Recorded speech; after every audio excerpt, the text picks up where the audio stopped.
Normalement, le programme vous a été communiqué à l'avance et vous avez déjà consulté le support mis en ligne sur la plateforme e-learning de l'Université Beji-Mortar. Donc, l'intitulé du cours d'aujourd'hui est les compléments alimentaires. Le complément alimentaire et sans tarder, je vais commencer la présentation et à la fin, vous pouvez poser vos questions s'il y a des points à éclairer.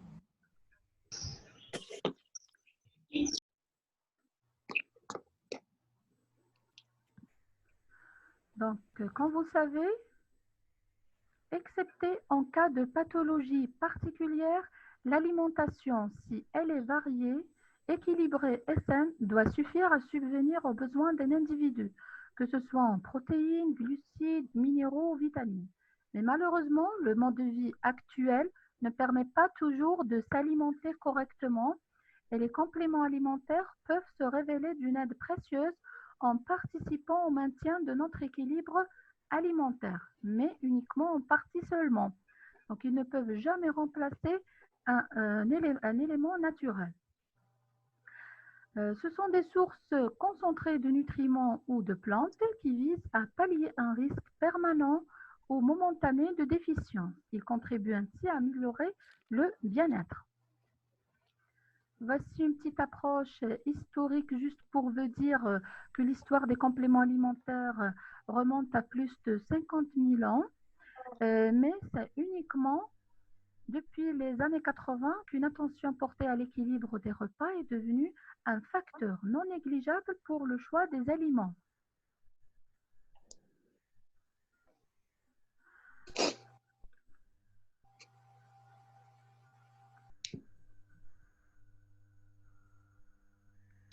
On passe maintenant à la définition. C'est comme pour le cours des additifs alimentaires, les définitions sont à apprendre telles quelles, puisqu'elles sont tirées de textes réglementaires. Donc là, je dois accepter d'autres personnes, donc admettre tout. Par définition, les compléments alimentaires sont des denrées alimentaires dont le but est de compléter un régime alimentaire normal qui constitue une source concentrée de nutriments ou d'autres substances ayant un effet nutritionnel ou physiologique, seuls ou combinés, commercialisés sous forme de doses, à savoir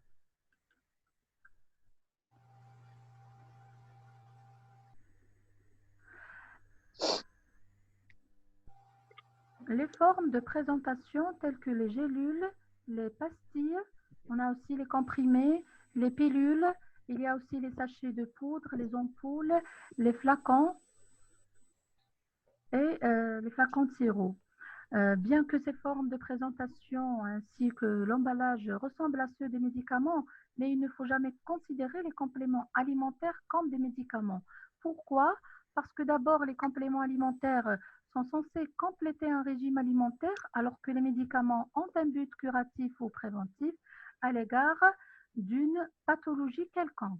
De plus, les médicaments nécessitent une autorisation de mise sur le marché, contrairement aux compléments alimentaires qui obéissent aux règles de l'industrie alimentaire.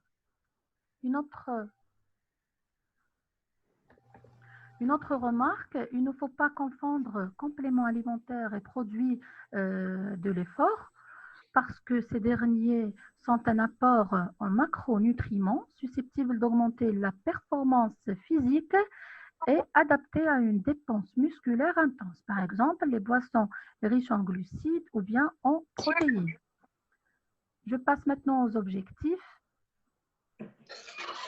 Alors, premier objectif d'utilisation des compléments alimentaires, c'est pour compléter un régime alimentaire normal, mais aussi pour compenser un risque de carence et contribuer à améliorer la santé générale d'un individu. Et là, je vous donne l'exemple de la prise d'acide folique chez la femme qui envisage une grossesse. Je passe maintenant aux précautions. Donc, la première précaution, les compléments alimentaires ne doivent pas être mélangés les uns aux autres. C'est très dangereux. Par exemple, le charbon et l'argile absorbent toutes les substances prises au même moment. vont annuler l'effet des autres compléments alimentaires, ou ce qui est plus grave, celui des médicaments. Donc, il faut espacer les prises des différents compléments alimentaires. Nous avons aussi une autre précaution, une contre-indication, c'est pour les personnes souffrant d'insuffisance rénale, ils ne doivent pas prendre des compléments à base de magnésium. En effet, le risque de développer une hypermagnésémie est majoré dans ce cas et les formes les plus sévères de ce trouble peuvent engager le pronostic vital.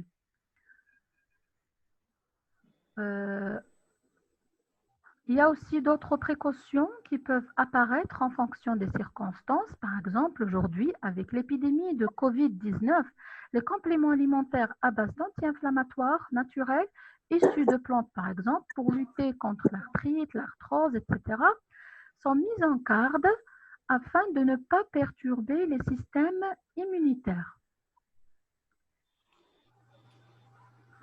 Je passe maintenant au point suivant, comprendre un complément alimentaire.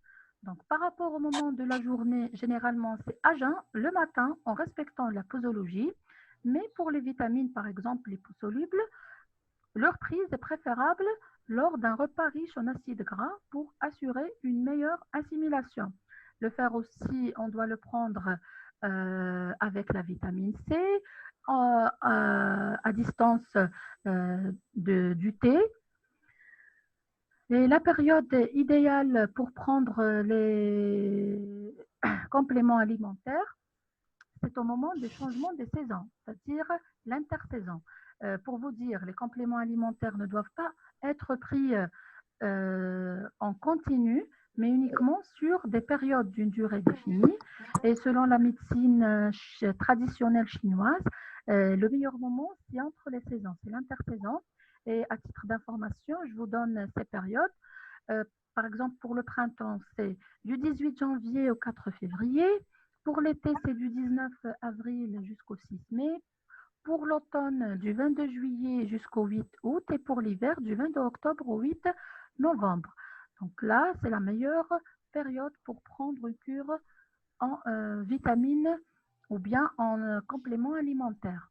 Maintenant, pour une personne en dehors des prescriptions des médecins, des professionnels de la santé ou des nutritionnistes, comment savoir quand il est temps de prendre un complément alimentaire? Tout d'abord, il faut connaître les apports nutritionnels officiels, appelés également apports recommandés, apports journaliers. Ils sont désignés sous des appellations différentes selon les pays. Aussi, les normes, c'est-à-dire les chiffres, peuvent varier d'un pays à un autre. Là, ils vont permettre d'indiquer selon l'âge et le sexe quelle quantité de nutriments sont nécessaires au maintien d'une bonne santé.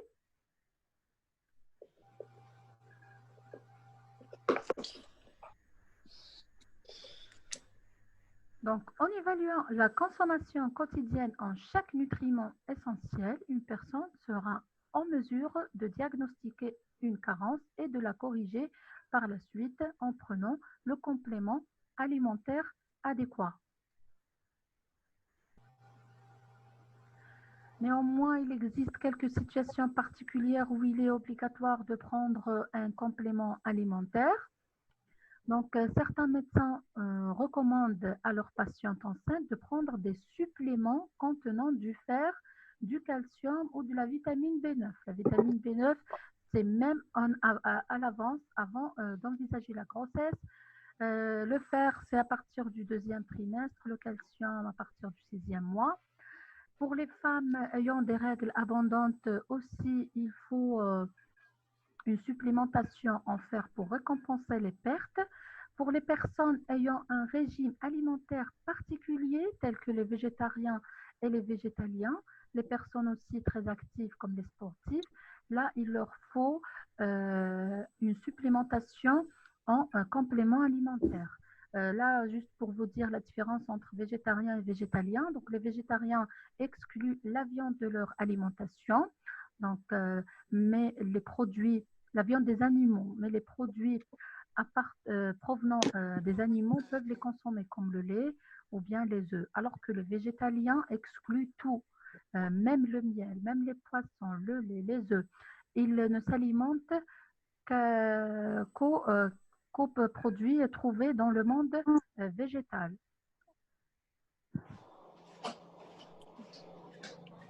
Je passe maintenant à l'étiquetage. Donc, pour l'étiquetage, il doit comprendre les points suivants. Je vais vous citer l'essentiel, le nom, des catégories de nutriments ou substances caractérisant le produit, la quantité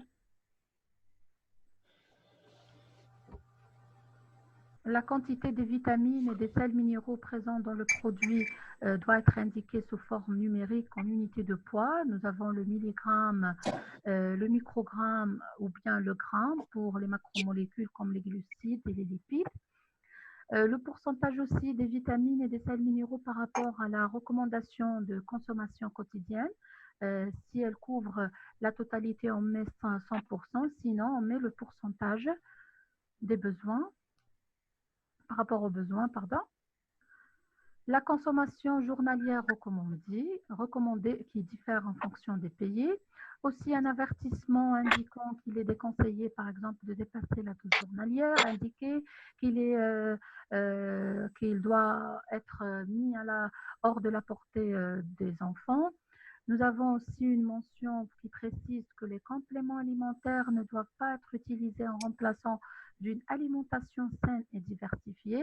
C'est entre autres comme pour le lait maternisé où la mention spécifique le lait maternisé ne peut pas remplacer le lait maternel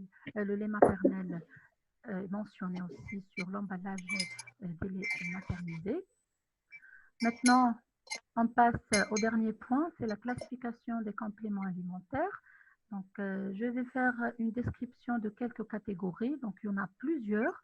Et les principales sont les vitamines et minéraux et les plantes et préparations de plantes.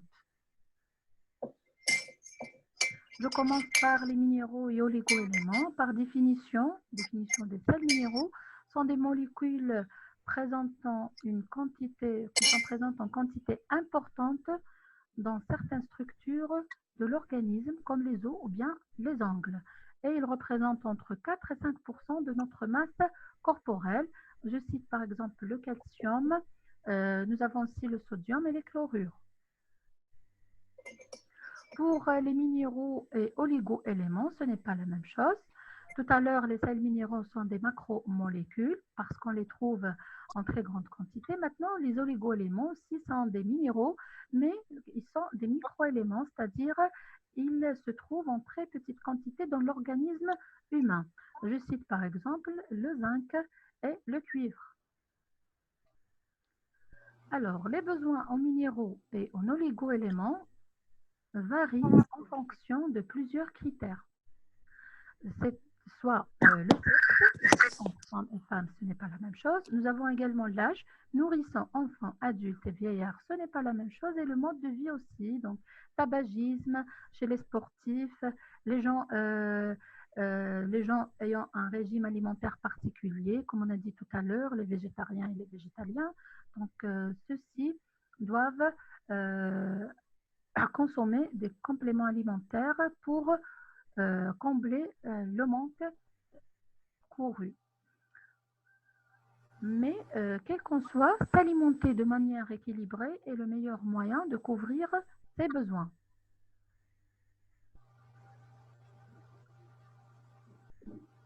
Alors, il existe des cas obligatoires où la prise de sels minéraux et oligo-éléments est nécessaire et obligatoire. Par exemple, chez les nourrissons souffrant de diarrhée ou gastro-entérite, là, on doit administrer des sels de réhydratation, sinon le pronostic vital est en jeu. Même chose pour les vieillards. Ces deux catégories de gens sont susceptibles de se trouver en déshydratation très rapidement après une diarrhée. Nous avons également les femmes en période de ménopause où une supplémentation en calcium et en fer est obligatoire pour éviter beaucoup de problèmes de santé. Je passe maintenant à la catégorie plantes et préparation de plantes. Donc, vu votre cursus en pharmacie, vous avez étudié la biologie végétale, la botanique médicale, vous avez aussi étudié la pharmacologie. Donc, vous savez exactement que les plantes et les préparations à base de plantes regorgent d'actifs utiles à la santé et au bien-être. Donc, ces actifs peuvent se trouver soit dans la feuille, dans la fleur et même dans la racine ou les graines. Alors, maintenant, c'est la menthe de la spiruline. C'est tout le monde en consomme partout. Alors, il nous reste uniquement 10 minutes. Je vais essayer de faire vite. Donc, la spiruline, c'est un principe actif à base d'algues qui a de nombreux effets positifs sur l'organisme.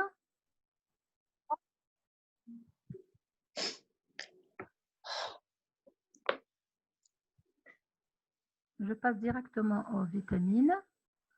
Donc, pour les vitamines, pour être nommée vitamine, une substance ne peut être fabriquée par le corps humain et provenir d'une source extérieure à celui-ci. En cas de carence, des symptômes cliniques et biochimiques apparaissent et les symptômes et les déficiences se résorbent avec l'apport de la vitamine manquante. Alors, par définition, c'est des substances organiques de faible poids moléculaire sans valeur énergétique, indispensables à la croissance et qui doivent être fournies par l'alimentation, à l'exception de la vitamine D1 qui est fabriquée et synthétisée par la peau et la vitamine B8 et K qui est synthétisée par des bactéries qui se trouvent au niveau du gros intestin. Alors, on distingue 13 vitamines hydrosolubles 9 et liposolubles 4. Alors, j'essaie de faire vite. Pour les vitamines liposolubles, la vitamine A, D, E, K. Et pour la vitamine F, ce n'est pas exactement une vitamine, mais ce terme est réservé pour les acides gras insaturés qui sont indispensables pour la fabrication des hormones et qui doivent être apportés par l'alimentation. Alors, pour les vitamines hydrosolubles, nous avons le complexe vitaminique D et la vitamine C. Les substances organiques de faible poids moléculaire, ça c'est la définition. Maintenant, c'est un tableau pour la nomenclature. Donc, si vous vous posez des questions, si vous devez apprendre ces noms, donc là, il faut les connaître. Oui, il faut les connaître. Pour la toxicité, c'est les vitamines liposolubles qui sont susceptibles de provoquer des toxicités parce qu'ils peuvent être stockés dans le tissu adipeux et peuvent devenir toxiques. Pour la vitamine A, elle est très dangereuse. Donc, pourquoi? Parce qu'elle est tératogène pour la femme enceinte lors du premier trimestre et aussi si elle est apportée à forte dose, 10 fois plus l'amont, c'est-à-dire supérieure à 3 mg, elle est toxique pour une période à 1-3 mois pour les nourrissons et 6 mois pour l'adulte. Donc, pour éviter ce problème, on ajoute avec les vitamines, le complexe vitaminique, le bêta-carotène. Le bêta-carotène qui est un précurseur de la vitamine A. Ça, c'est pour qu'il est facilement géré par l'organisme. Là, c'est pour éviter les toxicités. Alors, pour la vitamine D, elle est très dangereuse. Elle est fabriquée, elle n'est jamais mélangée avec les autres vitamines. Donc, pour soigner une hypovitaminose D, il faut faire des analyses. Pour les vitamines hydrosolubles, il n'y a aucun problème puisqu'elles sont éliminées par voie urinaire. La toxicité est presque nulle. En conclusion, donc, les compléments alimentaires ne doivent pas remplacer les apports qui doivent être comblés par l'alimentation, mais les compléter. Ça, c'est les compléter, c'est le terme clé. De plus, il est conseillé de respecter consciencieusement la posologie, car une sous-dose n'aura aucun effet et au contraire, une surdose pourra entraîner des effets indésirables et même toxiques. Là, si vous avez des questions, vous pouvez me poser les questions maintenant. Je ne sais pas qu'est-ce qu'on doit faire. J'ai une question, madame, s'il vous plaît. J'ai terminé. Allô, madame.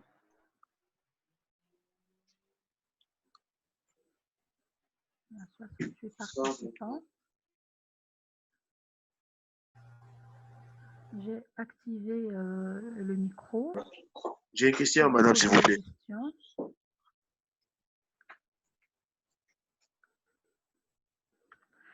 Donc, je vais essayer de créer un groupe sur Facebook. Là, je vais vous reposter les vidéos, des vidéos sous forme d'MP4, enregistrer des cours avec une explication audio pour ceux qui n'ont pas eu la chance de se connecter, aussi là pour répondre à toutes vos questions. D'ici le week-end, Inch'Allah, vous aurez le groupe. Je suis en train de préparer l'enregistrement audio et les vidéos MP4 des cours.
Allô?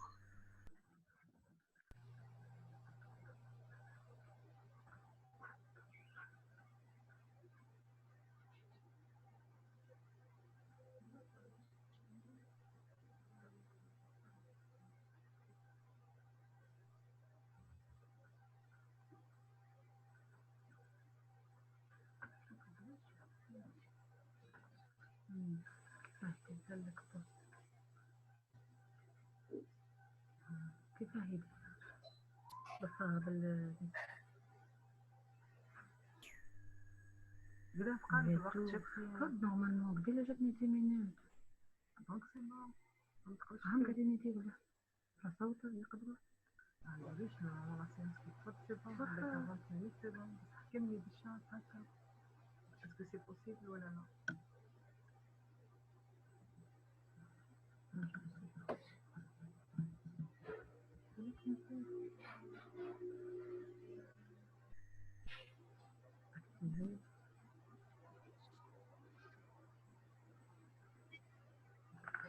من عندهم réactivation.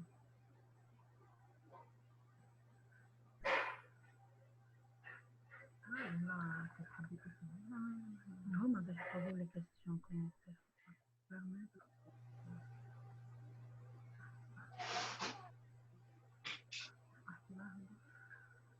Vous pouvez poser des questions, s'il vous plaît.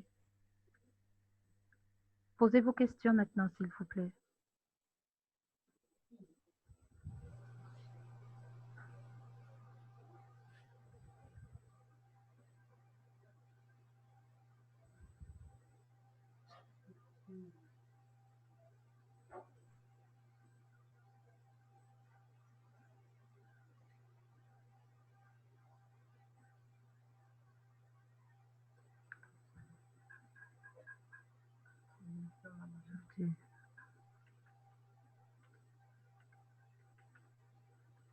Okay.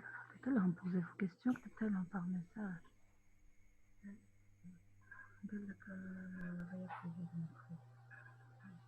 Normalement, بدها تعمل.